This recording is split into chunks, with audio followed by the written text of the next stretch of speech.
Okay, this is part 2 of my pozole, how I make it. So I have my meat, and my meat's already pretty much cooked.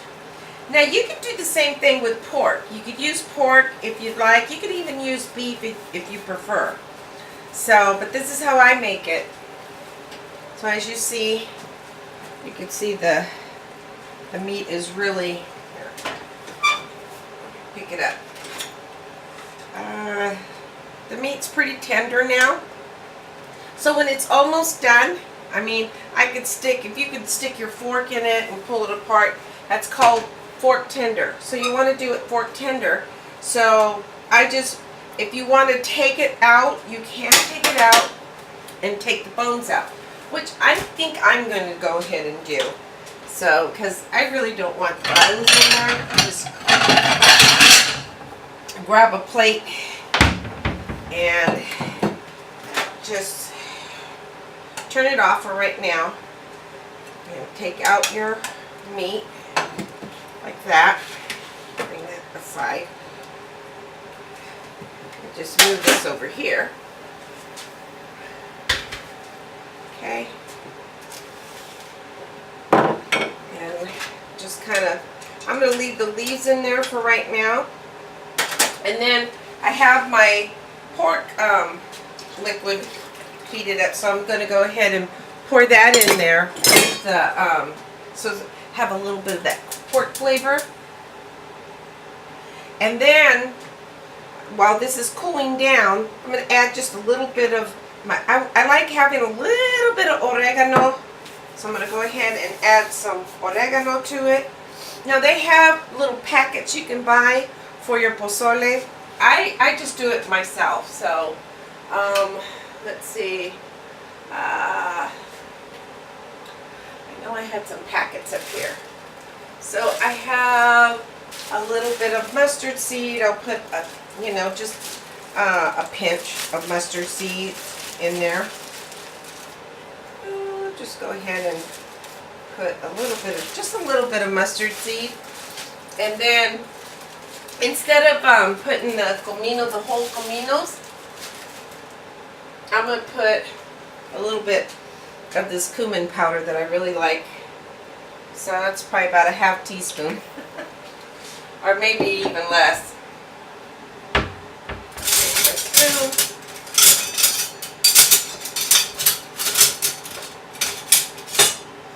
Kind of stir it up. Then I'm going to go ahead and add a little bit of this, the pork picadillo juice. Instead of putting in the chili powders, which you can, but I'm just going to put a couple ladles. That's probably a good half a cup. So that'll darken it up and give it some color, and also give that little bit more flavor. And this is already done. I have videos of how to make the picadillo for your other stuff like the tamales. So I had a lot of that picadillo liquid left over, so I'm just using that. Now make sure I'm going to taste it. So I'm going to taste it. I'm heating that up.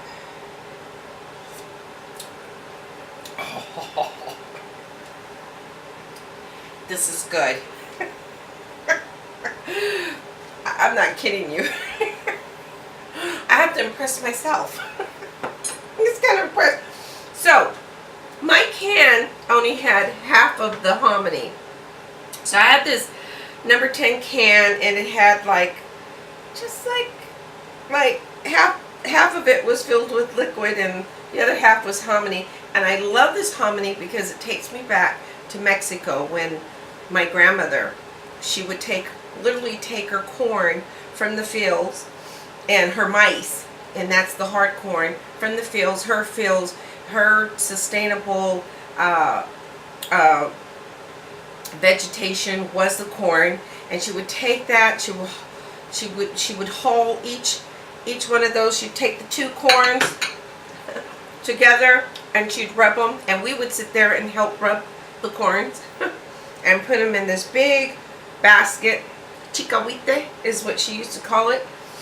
And it tastes just like hers. They have hominy that you can buy in the store, but it's nothing like the organic hominy that I purchased. I'll show you. And I'm not trying to advertise, but this is organic hominy, and let me see, this is from, and the can is has not derived from BPA, which is nice. A product of North America, and it's certified organic by CCOF. And this is actually, it's naturalvalue.com. I guess you can find it there. And it has organic, the hominy, sea salt, and water. Well, water, hominy, and the sea salt. And it has allergy contents. So make sure that if you have some allergies, this has been processed in a facility that processes milk, eggs, wheat, and soybeans. So if you have allergies, make sure you read the can. I'm sure you can rinse it. I don't rinse it. I want all that flavor. I just drain it, and then I want that beautiful flavor that reminds me of my abuelita. Simona. This is so delicious. I wish they had big containers of this. So I'm going to go ahead and pour that in there.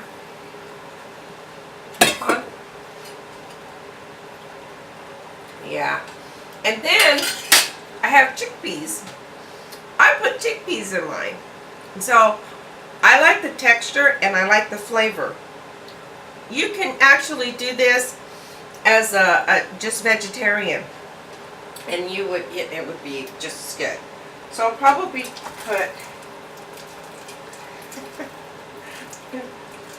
put all the chickpeas in there.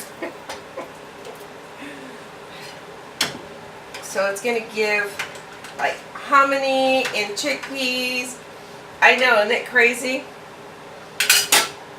I like it. So it's up to you if you want to use chickpeas, but I'm going to put all my chickpeas in there because it's just yummy. It's just yummy. So, but I would do more hominy because it's posole, and posole is made with hominy and it's made with meat. So if you're going to do a posole, I don't know, maybe this is posole chickpea, chickpea posole chicken soup, or I don't know, I have to figure out a name for it. But okay, back to this. So I stir it up. I have the bay leaves are still in there. This is going to be so delicious because rinse out my spoon so I can try that again. I can't believe it's incredibly delicious. I mean, it's so delicious. I'm sorry, but it is. Oh, with that oregano, I'll probably just put, and the cumin, and then adding the picadillo, and you're just kind of reusing it, and you can always refreeze it. You put it in a safe bag or a Ziploc or a container. I'm trying to eliminate plastic, but put it in a container, reusable container, and then put it in the freezer, and you'll have it for like other foods that you want to use it for. So I'm going to put just a little bit more of that oregano in there. And then I'm going to go ahead and remove the bones from the meat here. As you can see, I'm removing them. Do not feed your dog the bones. Please do not feed your dog the bones. You may not think that it's going to harm them, but eventually it'll tear up their stomachs. I'm just saying, they're like, it's like, would you give your dog stickers? But you know, some people give their dog bones, but I was always told never to give my dog bones from the vet. But I would be very, very careful with bones and dogs and animals. And I remove the fat. The skin. You can give the dog the skin. I mean, it's a little bit of cholesterol there, but I think that's better than the bones. But bones are not good for your perrito and your dogs. So, just saying. Okay, and I'm I'm just going to take that and take them apart. Okay.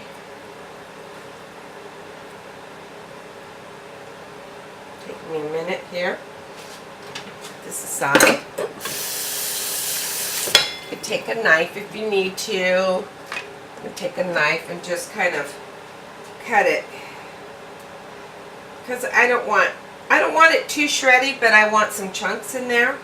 And if you want to cut it, I kind of want to rip it, like it should have like strips like this.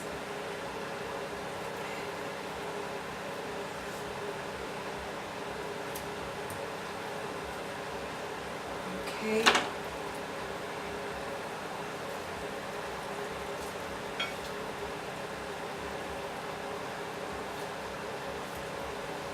So this is going to be, and I like using the breast, the chicken breast.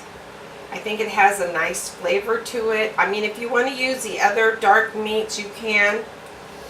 It's healthier to use the chicken breast, but to me it has a lot more flavor in it.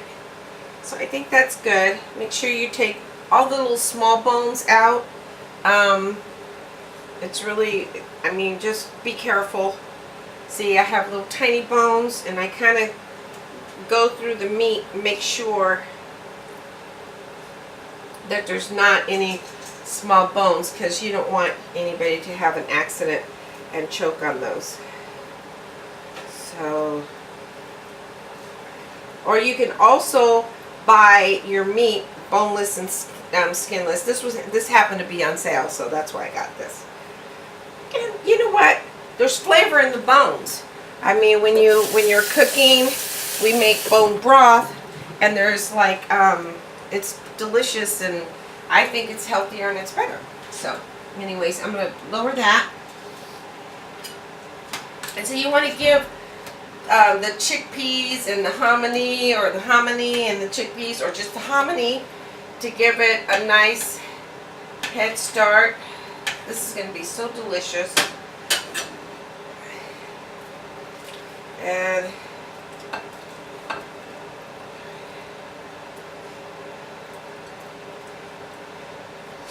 put that in there. And then stir that up.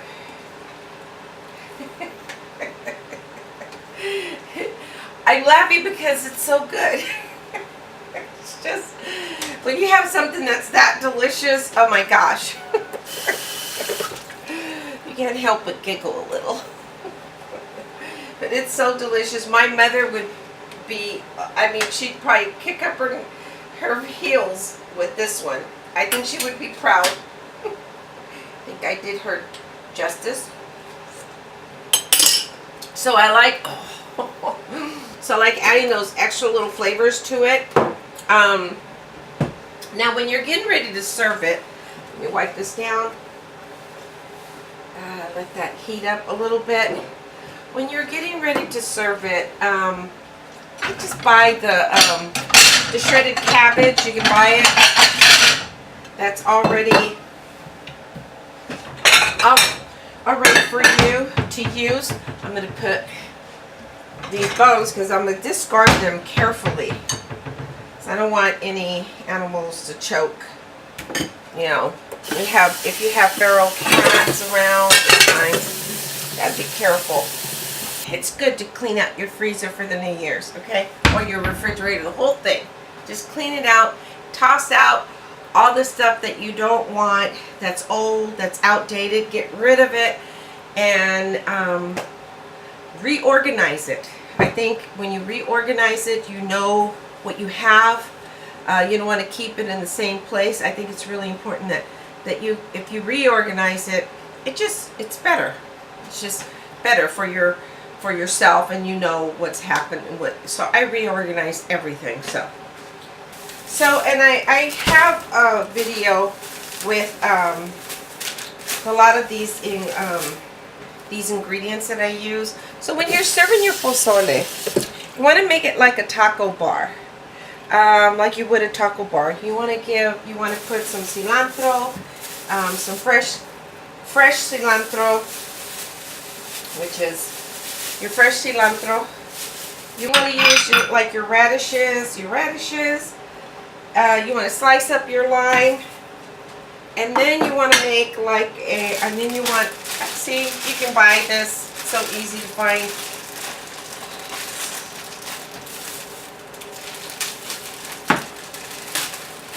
And just put it in a bowl. Your shredded cabbage, see? Put that in a bowl.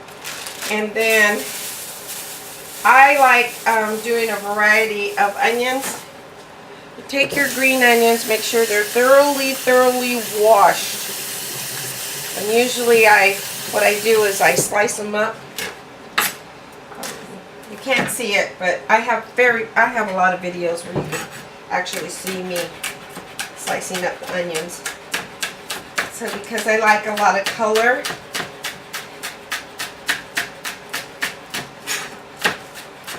in my onions, and then it smells so good. Take your onion, you rinse it out. You rinse off your onion. Always rinse off your onions. It takes a couple seconds to do that. Rinse out before you cut into it. And then cut it.